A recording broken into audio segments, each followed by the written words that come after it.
Hello,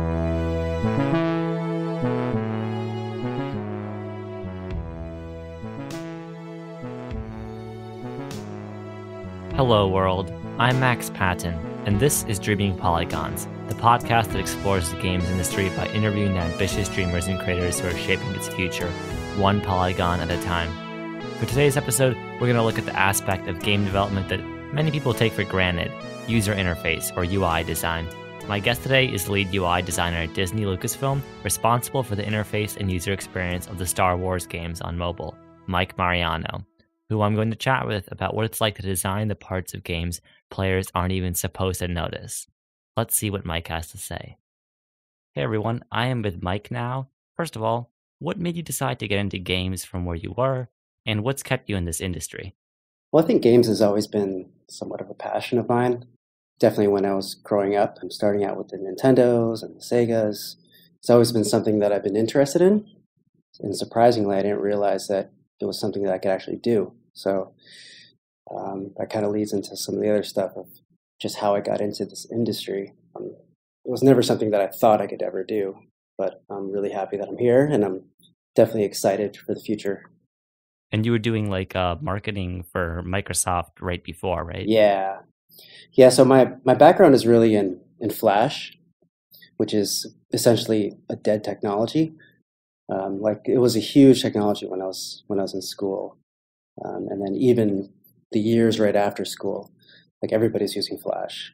So I started by animation and creating websites and different marketing campaigns, and then realizing that led to kind of gaming and how games were being built on the Flash engine.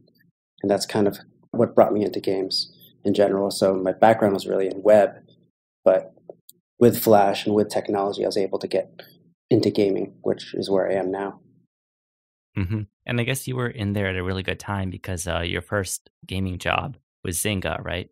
Yep. And Zynga at that time was really booming on mobile because mobile gaming at that point, at least what Zynga was doing, was very similar to Flash gaming you saw like on Facebook. Yeah, so actually I started with Flash Facebook games. So I was there right before Zynga IPO'd. So I was working on a game called Mafia Wars, which was actually a JavaScript game. But it was definitely different than any other game that I used to play, just because it was on Facebook and it was basically a browser game. And it was interesting in that there was a bunch of people that were playing this game that just wouldn't typically play games, or the type of audience that you didn't think of as a typical gamer were playing these Facebook games. Yeah.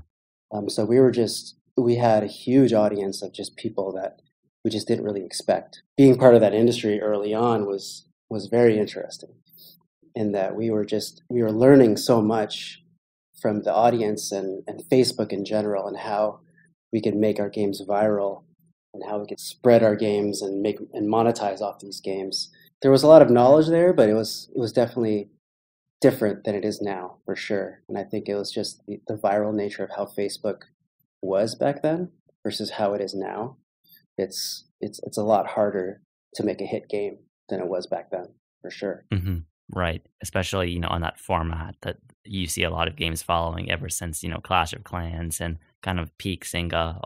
It's a really interesting point you made about, the accessibility in terms of people who never played games were playing those kinds of games because, a lot of the traditional, both gamer crowd and also people in the game developer industry, they kind of look down on mobile games and things of that nature, but it's impressive how many people just are playing these games and the impact they're having, because arguably they're the largest games in the world. Yeah, I saw a stat the other day that someone was posting about how most of the revenue from the gaming industry is coming from mobile, whereas, the top 10 lists for 2017, none of the games were mobile.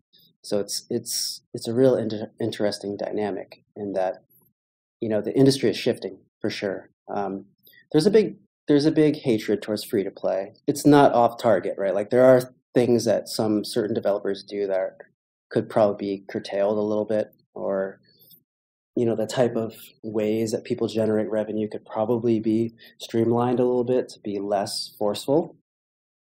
The way I see it, I think people's main problem is the AAA industry, like the people, EA, Activision, they kind of started adopting the mobile model, but they still charge $60 for their games, right? So it's kind of like they're going in for double dipping. It's just not going well with gamers. Whereas mobile games from the beginning, or Flash games, they've been like free to play from the onset, and they're designed for that.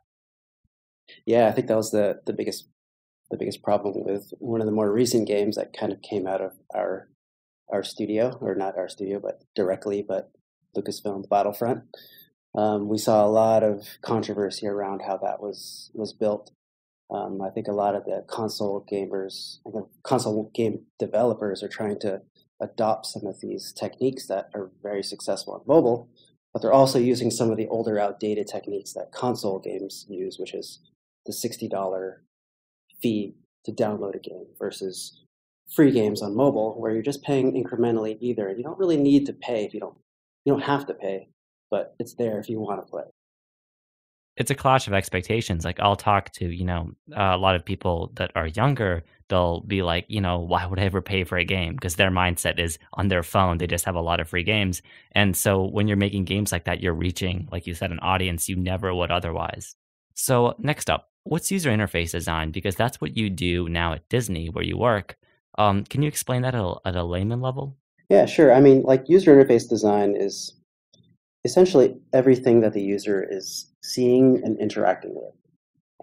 And for us, it's the ability to take information and display it in a way that's understandable for a user. So when it comes down to a lot of statistics or things of like priority wise that are important to the user, we try to prioritize and lay out things in a way that's easy for a user to comprehend. So especially when it comes to some of these games where there's really hard concepts and really there's a lot of details in the statistics, we're trying to figure out a way to make that more comprehensible for a user, and that they're not overwhelmed, and that the decisions that they make are the ones that are important to them. So in the end, like, we are the advocate for the user. We're the ones that are designing things in a way that doesn't put too many things in their face, that doesn't say, hey, tap here, tap there, tap this. It's very clear on what they're trying to do. And that's really important on mobile because, you have to, if it's touch screens, right? People are used to, simple interfaces. You really have to follow that kind of design logic. Yeah, the challenge for us is always like we work with game designers who are doing the tuning and the balancing and some of the narrative of our stories, but the game designers, they're used to a lot of data, whereas the average consumer, like we talked about before, the people that we don't expect to be gamers, they're not used to that kind of data. And especially on a screen so small like a phone, like, how do we fit all that in there? How do we make sure that we're showing you the information that you only really need to see at the time? So it's a good balance between like priority and just being visually clean when it comes to the experience. It's definitely hard to explain sometimes what we do, but when you get a very good user experience within a game, it's almost like you don't realize that it's there because there's things that just aren't bothering you.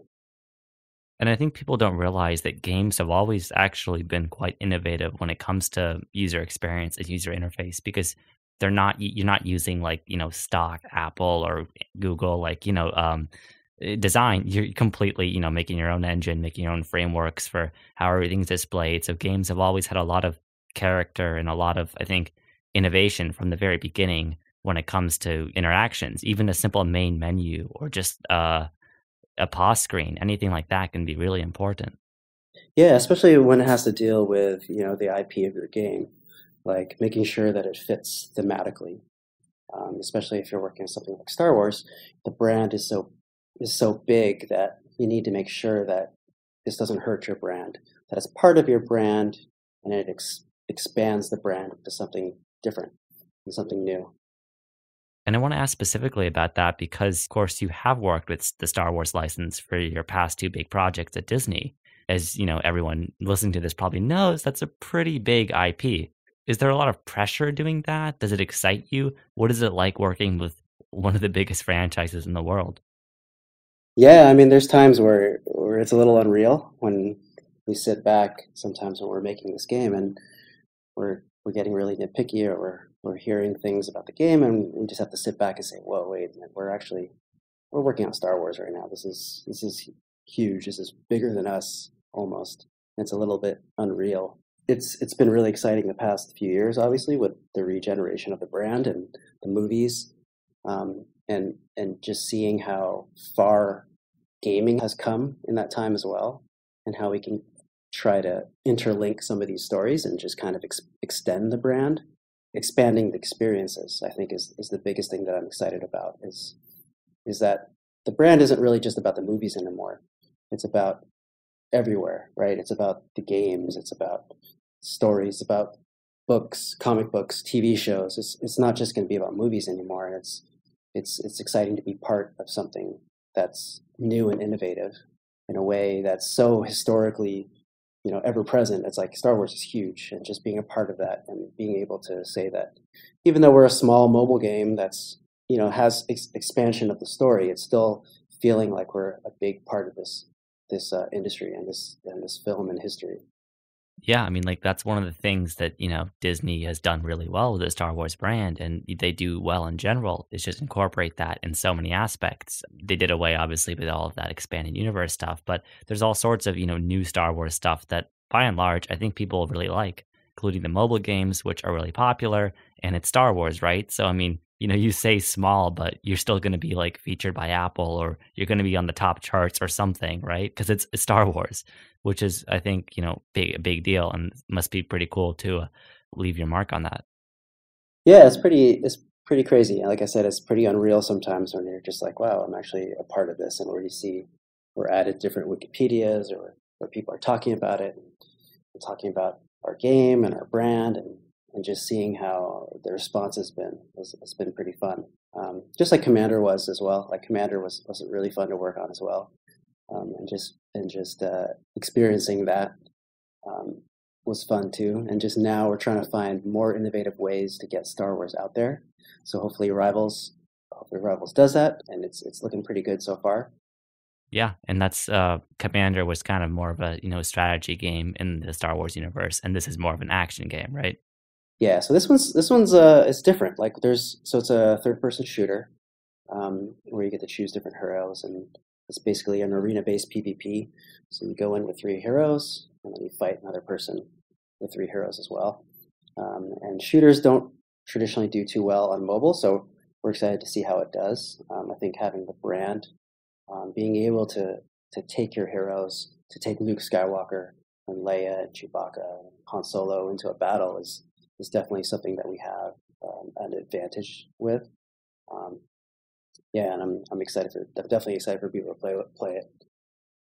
And on the UI level, what is it like? You mentioned before, making it consistent with the Star Wars universe. What does that entail? Yeah, so we work directly with the Lucasfilm Story Group. Um, we have a liaison there that kind of makes sure that everything we do is on par with the other games that are being built. We're also very cognizant of being unique and not being exactly like another Star Wars game, like say Galaxy of Heroes or even like Commander. But we generally try to keep our themes very consistent, just so people look at it and they can recognize that it is a Star Wars brand. But there's a lot of freedom in that, which is great. So we're not. It's not like we have to do things a certain way every single time, and it's really just up to the game, what the requirements are that we need to display, and how we want to visualize some of these interfaces. So as long as I think we're generally consistent, and it takes a lot of research, but generally like once we get to that point, if as long as it feels Star Wars, we end up being pretty successful. Yeah, I mean, ideally, you just want it so that people look at it and they don't think about it. They're like, oh, yeah, I'm playing a Star Yeah, Wars game. They don't think about, oh, yeah, this is a nice interface or whatever. yeah. That's the thing. That's the thing about UI is that we definitely try to make sure that it's not obvious. Like you don't want the UI to be intrusive. You don't want the UI to take precedence over the characters. Like Star Wars is really about the characters and the heroes and the stories. You don't want the UI to have like a personality that overpowers any of these characters. So we have to be very subtle, but as long as we have elements of the brand, I think we're pretty successful. And looking towards the future, your work is up to now in gaming mainly been related to mobile. You obviously came in at a time when that was really starting to grow. Now that that's so established, everyone has a phone, almost everyone plays games on their phone. What do you think is going to be the next frontier of challenges for UI designers like yourself? Is it going to be virtual reality, augmented reality, something else? Yeah, that's something that we're kind of looking at in our studio at the moment. We're exploring AR, we're exploring VR, and it's tough to tell. Like VR is definitely like the experiences are great, but it's not exactly mass market yet. I think it's probably about the price point, and the fact that you kind of close yourself off to the world to be in another world that makes it kind of difficult to do with friends, for example. AR, I think, is something definitely more accessible in that it doesn't really block you from the world. It just kind of enhances your world. I'm definitely excited to see what kind of potential games can arise from AR. Internally, we are exploring some of those, and just to see how far we can kind of push the AR market. I don't think those are going to be. I mean, I don't know about AR games yet. I mean, I've seen a few, and they're great tech demos, but I haven't seen one that is like you have to play it.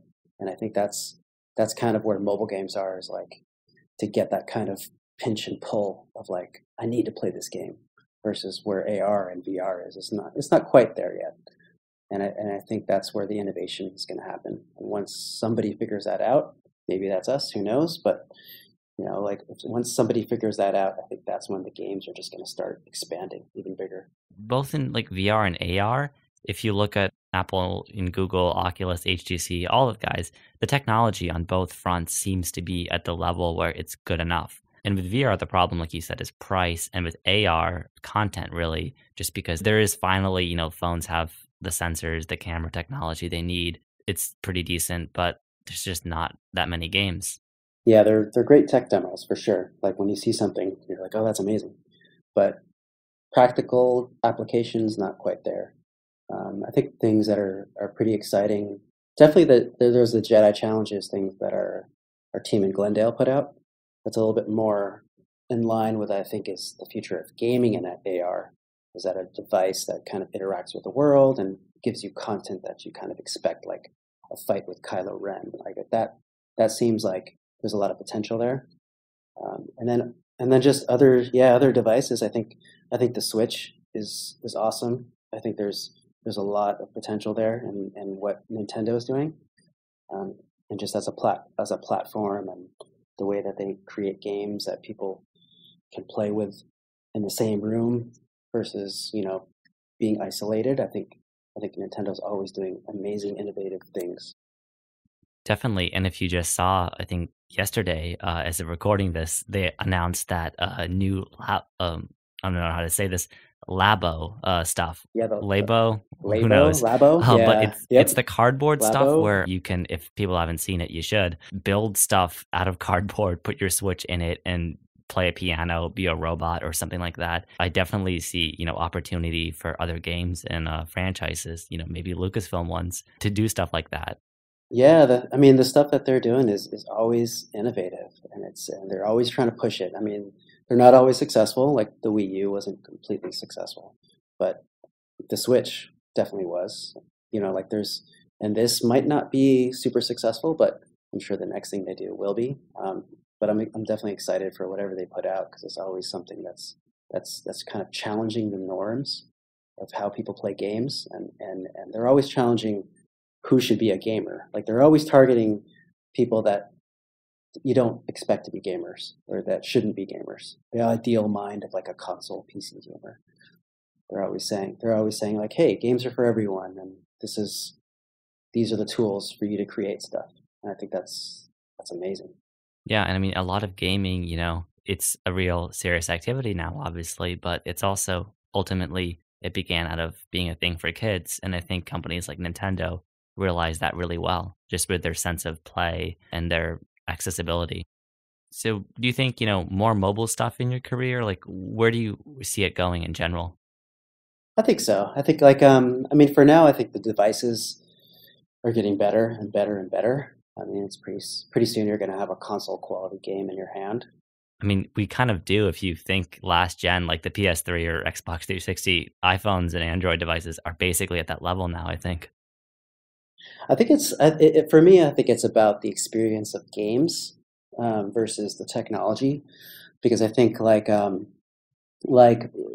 fact that we do have a PS3 or PS2 style quality phone doesn't mean we're going to play a PS3 game on our phone. Like we just don't. A lot of us just don't have the time to sit there and spend hours and hours on a phone playing a game. It's about like interweaving games within your everyday life.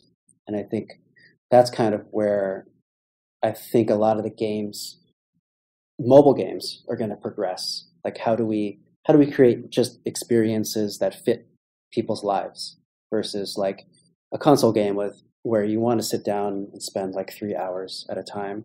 On a mobile device, you just don't have that time. You just have like 5 minutes here and there. And I think like, how do we create something that's enjoyable for that 5 minutes that you have? And I think that's still exciting to me because I think those are the types of devices that are going to just be around for a while. Regardless of the technology, I think everybody's going to be connected somehow and everyone's still going to have lives somehow. And like, how do we just kind of interweave those two together? Yeah, I mean, are we going to be wearing headsets on our faces? Who knows? Yeah, I know. Is it going to be like Black Mirror or something? Who knows? Yeah, that wouldn't be good. I know. Like, hopefully not. But I think like there's a lot of opportunity for us to kind of benefit people's lives in those brief encounters. And I think that's what excites me about games in general, and it excites me about mobile games. Whether or not it's your phone or if it's a device that's attached to your head, I think there's always going to be a room for some type of escape from reality, where you want to experience some kind of story that's not your own. And if it's Star Wars, if it's Marvel, like it's even better. Yeah, and as we get into that, I'm sure we're going to come up with new interface and experience challenges that people like you need to solve. Yeah, it's exciting. It's definitely going to be a challenge every time the technology gets better and the interfaces start to integrate with the real world. It definitely gets more challenging, but it keeps it really, really interesting for sure too. Thank you so much for coming on. It's been awesome having you on. And for everyone listening, I'm glad, we got to do this kind of different episode because hearing the perspective of, a UX, UI person, I think it's really valuable. Where can people find out about you? If you guys ever have any questions about UI or UX, I'm on Twitter. My handle is Mariano Mike. I'm there. I'm accessible. You can message me. You can follow each other. You can ask us questions, whatever. I'm always up to talk about games or anything, so feel free to contact me. Awesome. And thanks again for coming on, and goodbye. All right. Thank you very much. That's it for now. I hope you enjoyed this episode. If you did, feel free to rate us on Apple Podcasts or leave a like on YouTube. You can subscribe to us in most podcast apps and on YouTube as well. There's also Twitter, which you'll want to follow to stay updated on new episodes of our show. Our Twitter is @PolygonsFM. Everything will be linked in the description. Thank you so much for listening to the end of our third episode, and I will see you with new guests next time. Until then, goodbye, world.